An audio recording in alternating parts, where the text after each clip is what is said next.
যদি সাধারণ হয়ে থাকে, সাধারণের বিপরীত অসাধারণ আছে কিনা? তো অসাধারণ কে?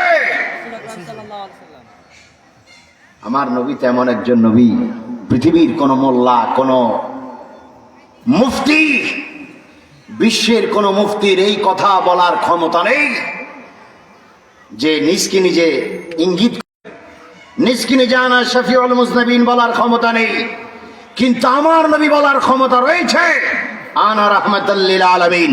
কারণ আমার আল্লাহ বলে ওয়ামা আরসালনাকা ইল্লা রাহমাতাল লিল আলামিন।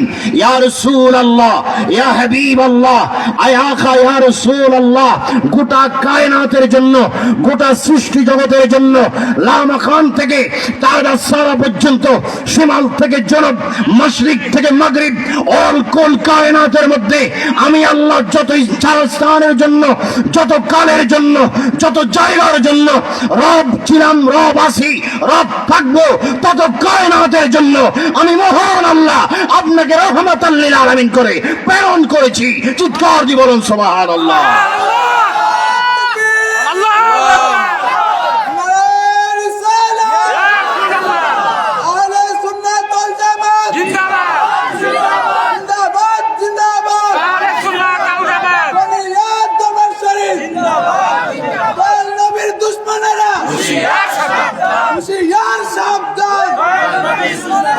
প্রিয় ভাইয়েরা আমার, রসুলকে রহমাতাল লিল আলামিন করে বানাইলেন আল্লাহ। তো আল্লাহ যদি রসুলকে রহমাতাল লিল আলামিন করে বানায়, কেউর বাপের 14 গোষ্ঠীর কোন অসুবিধা আছে? অসুবিধা থাকার দরকার আছে এখানে? রসুল বলতে পারেন আনা শফিউল মুজনিবিন। আল্লাহ পাক আমার রসুলকে শফিউল মুজনিবিন করে পাঠাইছেন, শাফাআতে কুবরার অধিকারী করেছেন, মালিক বানাইছেন, সালসাবিলের মালিক করেছেন, হাউজে কাউসারের মালিক করেছেন, 8খানা জান্নাতের মালিক বানিয়েছেন। অর্থাৎ এক কথায় আ'তাইনাকাল কাউসারের তাফসীরের মধ্যে রয়েছে, আ'তাইনাকাল কাউসারের তাফসীর হলো আল্লাহর সৃষ্টি জগতের মধ্যে যত নিয়ামত রয়েছে, সকল নিয়ামত আমার আল্লাহ কাল কাউসারের দ্বারা আমার নবীকে তা দান করে দিয়েছে। আল্লাহু আকবার বলো, আরো জোরে বলেন আল্লাহু আকবার। এজন্য জান্নাতের মালিক রাসূলুল্লাহ আর দোজখের মালিক আল্লাহ, কিন্তু বানাইছেন দোনোটাকে। একটার মালিক করলেন রসুলকে, আরেকটা রেখে দিলেন নিজ হাতে। তো এবার বলুন, যারা রসুলকে বাদ দিয়ে নামাজ পড়তে পড়তে জীবন ফানা করে ফেলাইছে, কিসের আশায় তুমি নামাজ পড়ো? কার আশায় নামাজ পড়ো? রসুলকে বাদ দিয়ে তুমি নামাজ পড়ো, রসুলকে ভালোবাসো না, রসুলকে মানো না, রসুলকে দোষী গুণে মানুষ বলো, আবার ওইদিকে তুমি বেহেশতের আশা করতেছো। বেহেশত তো তোমার নানার বাড়ি নয়, বেহেশত তোমার বাপ দাদার বাড়ি নয়। এই বেহেশতের মালিক রাসূলুল্লাহ। রাসূলুল্লাহর জান্নাতে পৌঁছতে হলে, যেতে হলে আপনাকে মুমিন হতে হবে, নামাজ পড়তে হবে, ইবাদত করতে হবে। প্রতিটি ইবাদতে আপনার হৃদয়ের ভিতরে নবীর মহব্বত থাকতে হবে। চিৎকার দিয়ে বলুন সুবহানাল্লাহ। এজন্য মনে রাখবেন, প্রতিটি বক্তব্যের অনেক বক্তা আছে, আমাদের দেশের মানুষের জোশের সাথে হুঁশ চলে যায়, এরকম বহু আছে, বহু আছে। কিছু কিছু জায়গা দেখবেন এমন ভাবে ওয়াশ করে ব্রেন, হ্যাঁ, করতে করতে করতে নবীর শানে বেয়াদবি করে ফেলাইছে, বক্তায় করে ফেলাইছে, শ্রোতারা কয় সুবহানাল্লাহ। এরকম আছে কি না? খবরদার মনে রাখবেন, অন্তরের দ্বারা হোক, জবানের দ্বারা হোক, কর্মের দ্বারা হোক, যে কোনো কিছুর দ্বারা যদি আপনি ইচ্ছায় হোক অনিচ্ছায়ও যদি হয়, নবীর শানে যদি বেয়াদবি হয়ে যায়, বেয়াদবি না করলেও যারা বেয়াদবি কথা বলেছে, বেয়াদবি করেছে, তাদেরকে সমর্থন করেন জবান দ্বারাও, আপনি বেঈমান হয়ে যাবেন। ঠিক। এর জন্য সব বক্তার বক্তব্যে স্লোগান দিবেন না। আমার জবান দিয়ে যদি রসুলের শানে বেয়াদবি হয়, আপনারা আমাকে তালাক দাও আপনাদের উপর ফরজ, বাইর করে দিবেন, বলবেন এই ধরনের বক্তার প্রয়োজন নাই। অন্য কেউ যদি বলে সাথে সাথে মঞ্চ থেকে নামাই দেওয়া আপনাদের উপর ফরজ। ঠিক ঠিক কিনা? যেন সব জায়গায় সুবহানাল্লাহ বলবেন না, সব জায়গায় আলহামদুলিল্লাহ বলবেন না। আগে দেখবেন বক্তার ঈমান আছে কিনা। ঈমান ঠিক থাকলে তারপরে তোমার বক্তব্য, তোমার কালাম। মনে রাখবেন, এটা শুধু রামগঞ্জের শেফালি পাড়া নয়, এই কথার সৌদি গোটা বাংলাদেশ সহ আমি বলতে চাচ্ছি, যেখানে হোক সব জায়গায় বলি, যেই জায়গার মধ্যেই রসুলের শানে বেয়াদবি হবে, রসুলের শানে গোস্তাকি হবে, রসুলের শানে কটূক্তি হবে, সাথে সাথে ওই বক্তা হোক, উনি খতিব হোক, উনি অধ্যক্ষ হোক, অধ্যাপক হোক, আল্লামা হোক, তুফাহামা হোক, সাথে সাথে তাকে তালাক দেওয়া ইমানদারের উপর ফরজ। চিৎকার দিব আল্লাহু আকবার। বলুন, আমরা কি নবীর পক্ষে না বিপক্ষে? আরো জোরে পক্ষে না বিপক্ষে? আমরা বর্তমানে দুনিয়াতে আছি, হয় 30 বছর থাকবো, না হয় 40 বছর থাকবো, না হয় আর একদিন থাকবো, না হয় আর এক সপ্তাহ থাকবো, না হয় আর এক যুগ থাকবো। কিন্তু মনে রাখবেন সুন্নি মুসলমান ভাইয়েরা, এই দুনিয়ার পরে যেখানে যাবেন সেটার নাম কবর। যেখানে আপন বলতে কেউ নেই, যেখানে মা নেই, বাবা নেই, বন্ধু নাই, বান্ধব নাই, স্ত্রী নাই, স্বামী নাই, আপন বলতে কেউ নেই। মদিনার নবী বলে, উম্মত যেখানে তোর কেউ নাই, আমি রাসূল সেখানে তোর জন্য আছি। চিৎকার দিব আল্লাহু আকবার। তাহলে সেই জায়গায় রাসূল যদি আমাদের আপন হয়ে থাকে, সেখানে কি রাসূলের দুশমন হয়ে যাবেন না বন্ধু হয়ে যাবেন? রাসূলের বিরোধী করে যাবেন না গোলামি করে যাবেন? রাসূলের গোলামি করে আমরা যেতে চাই কি চাই না? আল্লাহ কবুল করুক, বললাম। ভাইরা আমার, প্রথম কথা বলে দিচ্ছি, আমার নবী এমন একজন নবী। আপনাদের কোনো অসুবিধা হচ্ছে? ওয়াজ চলবে তো? ভালো লাগেনি? আমি কিন্তু আপনাদের দেশের মানুষ, বাড়ি একেবারে এখানে কাছে, কোনায়, কথাই তো বুঝতে পারতেছেন, গনিয়া দরবার আমাদের বাড়ি। আর নতুন বাড়িটা হচ্ছে এমন এক জায়গায় গনিয়া দরবার পড়ছে যে একবারে বর্ডার। এই রাস্তার এই পাড়ার এই পাড়, এই ফরিদগঞ্জ চাঁদপুর শেষ, রামগঞ্জ শুরু। কিন্তু এটা কি দুর্ভাগ্য না সৌভাগ্য, আমার বাড়িটা রামগঞ্জে পড়ে গেছে।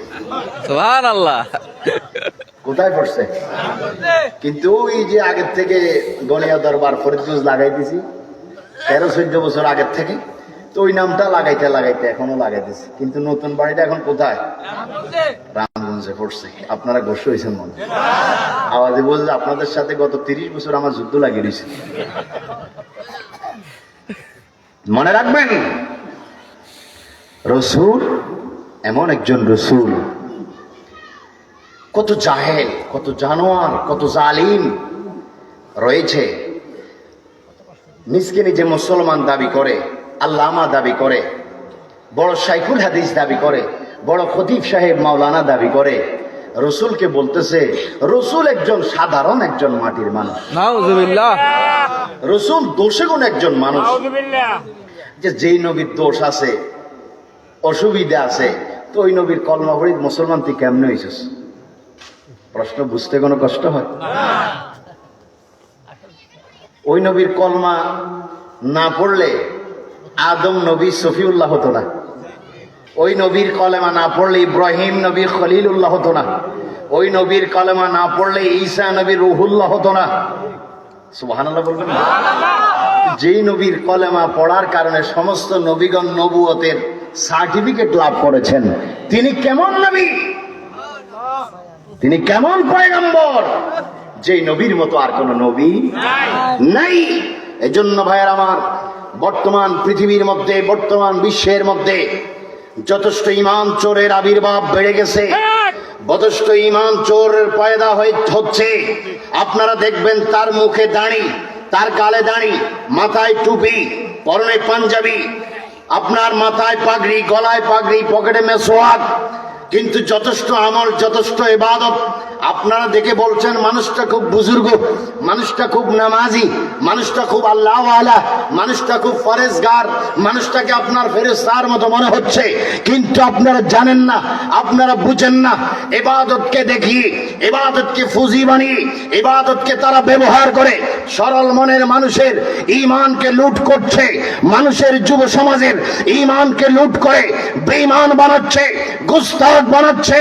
আমার সেবারি পাড়ার যুবক ভাইয়েরা চিৎকার দিয়ে বলুন, আমরা প্রয়োজনে আমাদের জীবন যাবে, সম্পদ যাবে, অর্থ যাবে, পরিবার হারা হবেন, সর্বহারা হবেন, জোরে সরে বলুন আমরা সর্বক্ষণিক নবীর প্রেম নিয়ে, মুহাব্বত নিয়ে আমরা বাঁচতে চাই কি চাই না? হাত তুলে বলুন, চান কি চান না?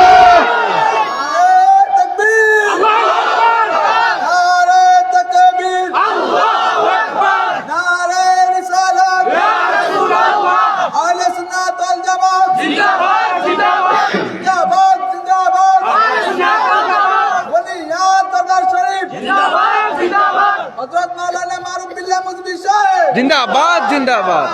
সুবহানাল্লাহ, সুবহানাল্লাহ। এজন্য এই এত সালে 2000 কত সাল, 25 সাল, 24 সাল গেছি, 25 সালের আগমন হয়েছে। এই গত সাল, বর্তমান সাল, এই সালও যে জাতীয় বেয়াদবের পয়দা হবে এটা আমার আল্লাহ আগেই জানতো। আল্লাহ আকবার কইতেন। আল্লাহ জানেন না এমন কিছু আছে নাকি? যেতে কইব আল্লাহ সব জানে, এটা জানে না, এটা হচ্ছে কাফের। কি শেষ? আল্লাহ সবকিছু জানেন, সবকিছু শুনেন, সবকিছু দেখেন। যেন আল্লাহ জানে হাজার হাজার বছর পরও আল্লাহর বন্ধুর দুশ্মন আসবে, নবীর শানে বেয়াদবি করবে, গোস্তাগি করবে, নবীকে যা তা বলবে। এটা আমার আল্লাহ আগেই জানতেন, তখনও জানতেন, এখনো জানেন। সেজন্য আমার আল্লাহ আমার রসুলের পাককে আগেই বলে দিয়েছেন, ইয়া রসুল আল্লাহ, ইয়া হাবিব আল্লাহ, ইয়া বন্ধু মুস্তফা, বন্ধু রসুল্লাহ, বন্ধু হাবিবুল্লাহ।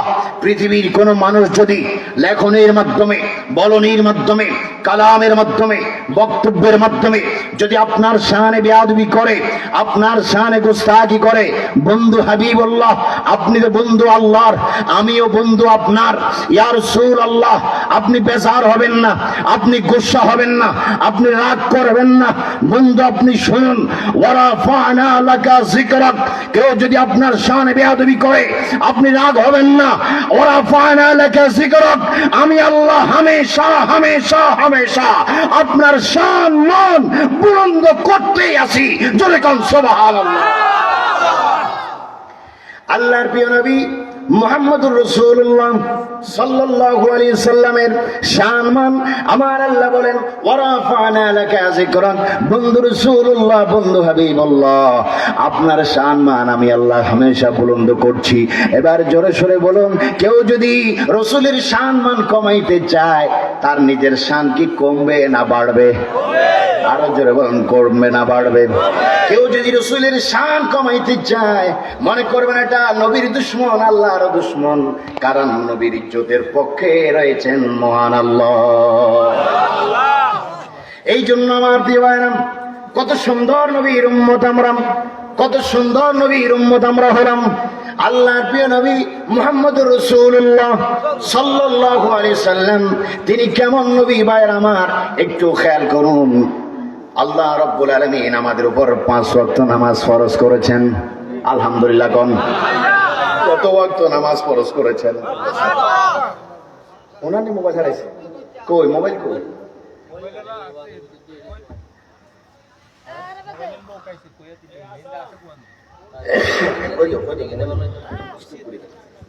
হ্যালো, মোবাইলটা আসছে, কে আসছে, কার কাছে মোবাইলটা আছে আয়শা সংগ্রহ করে নিয়ে যান। মোবাইলটা আসছে, যার মোবাইল হারাই গেছে মোবাইলটা সংগ্রহ করে নিয়ে যান মেহেরবানি করে। সুমন ভাইয়ের কাছে মোবাইলটা আছে, সুমন ভাই উঠি।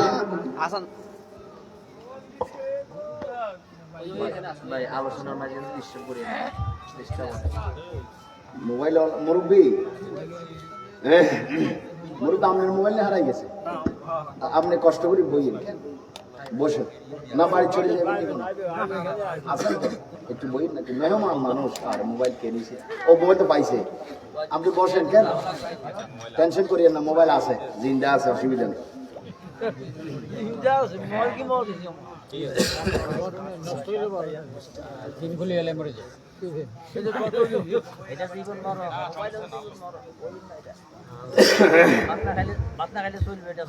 আলহামদুলিল্লাহ, আল্লাহু আকবার বলুন, সুবহানাল্লাহ, সবাই বলুন সুবহানাল্লাহ, সুবহানাল্লাহ, আলহামদুলিল্লাহ, আলহামদুলিল্লাহ, আল্লাহু আকবার। হাত তুলে বলুন আল্লাহু আকবার, আল্লাহু আকবার। এবার দুই হাত তুলে বলুন ইয়া রাসূলুল্লাহ, ইয়া রাসূলুল্লাহ, ইয়া রাসূলুল্লাহ।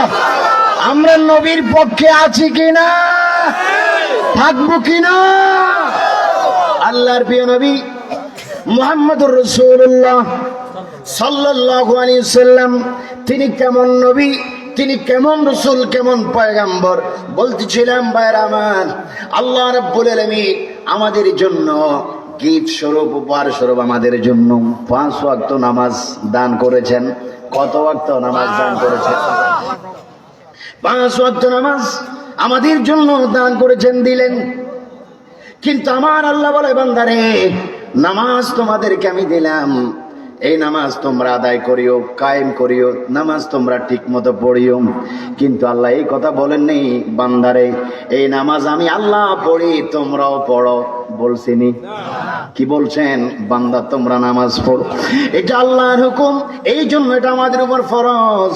কিন্তু আল্লাহ এটা বলেন নাই, বান্দা নামাজ আমি আল্লাহ পড়ি, বান্দা তোমরা পড়ো, এটা আল্লাহ বলেন নাই। বান্দারে, বান্দারে তোমাদের জন্য মাহে রমজানের 30টা রোজা আমি ফরজ করে দিলাম, বান্দা তোমরা মাহে রমজানের 30টা রোজা রাখো, এই কথা বলেছেন। কিন্তু এই কথা বলেন নাই, বান্দা রোজা আমিও রাখি, তোমরাও রাখো, এটা বলেন নাই। বান্দা তোমাদের কেউ যদি হজ ফরজ হয়ে যায়, হজ ফরজ হলে তোমাদের জন্য হজ করতে হবে, এটা আমি আল্লাহ তোমাদের উপর হজ ফরজ করলাম, বান্দারে তোমরা হজ আদায় করিও। কিন্তু এই কথা আল্লাহ বলেন নাই যে আমি আল্লাহ হজ করি, তোমরাও করো। তার মানে বোঝা গেল আমাদের বান্দাদের কোন আমলের সাথে আল্লাহ শরীক নন, আমলের মধ্যে আল্লাহ পাক শরীক নয়। আল্লাহ আমল করেন না কেন? তিনি নামাজ পড়বেন, তিনি তো আল্লাহ। কেন তিনি রোজা রাখবেন? তিনি তো লা ইলাহা ইল্লাল্লাহ। কেন তিনি হজ করবেন? তিনি তো রব, তিনি প্রভু, তিনি স্রষ্টা, তিনি মালিক, তিনি খালিক, তিনি হাইয়্যু, তিনি কাইয়্যুম, তিনি চিরঞ্জীব, তিনি চিরস্থায়ী। তিনি কেন নামাজ পড়বেন? কিন্তু ভাইয়ের আমার, রাসূলের শানে আমার আল্লাহ কেমন কালাম ব্যবহার করছে, কেমন বক্তব্য দিচ্ছে। বাবা নাম সুন্নি মুসলমান ভাইয়েরা, রাসূল কেমন রাসূল, রাসূল কেমন পয়গম্বর। আমার আল্লাহ বলেন, বান্দা তোমাদের কোন আমলের মধ্যে আমি আল্লাহ শরীক নই। কেন থাকবো? আমি তো আল্লাহ, তোমরা তো আমার বান্দা। কিন্তু তোমাদের একটা আমলের মধ্যে আমি আল্লাহ শরীক রয়েছি। সুবহানাল্লাহ। বান্দা যেই কাজ আমি আল্লাহ করি, আমার সব ফেরেশতারা করে। বান্দারে, ইমানদার বান্দারে, যে কাজটা আমিও করি আমার ফেরেশতারাও করে। ও ইমানদার বান্দারা, ওই কাজটাও তোমরা করো। সুবহানাল্লাহ। তাহলে আল্লাহ পাক আমাদেরকে অনেক আমল দিয়েছেন, কোন আমলের মধ্যে আল্লাহ পাক শরীক নয়। কিন্তু একটা আমলে আল্লাহও শরীক, ফেরেশতাও শরীক, ইমানদার বান্দারাও শরীক। যারা ওই আমলের বিরোধী তারা হচ্ছে গোস্তাকে রাসূল, দুশমনের রাসূল। নাউযুবিল্লাহ। আমার আল্লাহ বলেন, সবাই আমার সাথে বলুন, বিসমিল্লাহির রহমানির রহিম। আলহামদুলিল্লাহ। বিসমিল্লাহ শরীফ পড়তে মজা লাগেনি? আরো জোরে বলুন, মজা লাগেনি? বিসমিল্লাহ আর একটা সুন্দর ওয়াজ রয়েছে তাফসীর রুহুল বয়ানের মধ্যে। আল্লামা ইসমাইল হক্কি রাদিয়াল্লাহু তাআলা আনহু বলছেন, মেরাজের সফরের মধ্যে আল্লাহ পাকের যত কুদরতি নিদর্শন রয়েছে সবকিছু আল্লাহ পাক আমার নবীকে দেখাই দিয়েছেন। সেই দিন আমার নবী মুহাম্মদ রাসূলুল্লাহ সাল্লাল্লাহু আলাইহি সাল্লামকে জান্নাতে যখন ভ্রমণ করালেন, জান্নাতে ভ্রমণ করানোর পর ওই জান্নাতের ভিতরের মধ্যে 4টি নহর আল্লাহ পাক জান্নাতের মধ্যে সৃষ্টি করলেন। একটা নদী হচ্ছে মধুর নদী, একটা নদী হচ্ছে শরবতের নদী, একটা নদী হচ্ছে আপনার পানির নদী, আরেকটা নদী হচ্ছে দুধের নদী। সুবহানাল্লাহ বলুন। ওই দুধের নদীর উৎপত্তি স্থল কোথা থেকে আল্লাহ পাক সেদিন আমার নবীকে দেখাই দিয়েছে। বিসমিল্লাহ শরীফের মধ্যে 4টি হরফকে আল্লাহ পাক আলাদা করে আলাদাভাবে 4টা নহর তৈরি করেছেন। তাফসীর রুহুল বায়ানের মধ্যে ইসমাঈল আক্কি রাদিয়াল্লাহু তাআলা বয়ান করেন, রাসূলুল্লাহ সাল্লাল্লাহু আলাইহি সাল্লাম বলেন, যারা প্রতিটি ভালো কাজের মধ্যে, যারা প্রতিটি উত্তম কাজের মধ্যে, যারা প্রতিটি নেক কাজের পূর্বে বিসমিল্লাহির রহমানির রহিম মুহাব্বতের সহিত তেলাওয়াত করবে, পড়বে, ওই জান্নাত